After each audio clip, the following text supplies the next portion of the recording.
সনাতন ধর্মাবলম্বীদের সবচেয়ে বড় উৎসব শারদীয় দুর্গাপূজার চতুর্থ দিন মহানবমী। দেবী দুর্গার বিদায় ঘণ্টা শুরু। পুরোহিতদের মতে মহানবমীতে ভক্তদের দেয়া ষোড়শ উপাচারের সঙ্গে 108টি নীলপদ্মে পূজা হয় দেবী দুর্গার। এছাড়া নীলকণ্ঠ, নীল অপরাজিতা ফুল ও যজ্ঞের মাধ্যমে সারা দেশে পালিত হচ্ছে মহানবমীর বিহিত পূজা।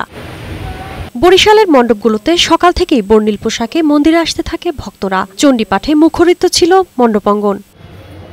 খুলনায় নানা আয়োজনের মধ্য দিয়ে অনুষ্ঠিত হচ্ছে মহানবমী পূজা। সকালে মন্ত্রপাঠ, অঞ্জলি প্রদানের মধ্য দিয়ে দেবীর আরাধনা করেন সনাতন ধর্মাবলম্বীরা।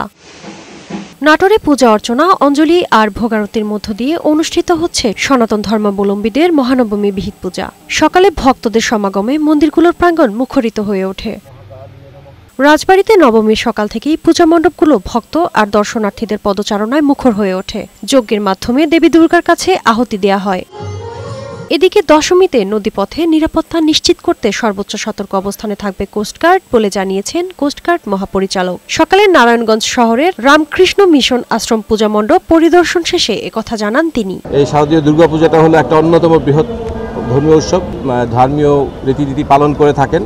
তো যার জন্যই দেশের আইনশৃঙ্খলা বাহিনীর একটা অত্যন্ত গুরুত্বপূর্ণ দায়িত্ব যে এই সময়টা শান্তি শৃঙ্খলা বজায় থাকে এবং সবাই যাতে সৌহার্দ্যপূর্ণ পরিবেশে এই ধরনের অনুষ্ঠানটাকে আয়োজন করতে পারেন। শারমিন রিমি, বৈশাখী সংবাদ।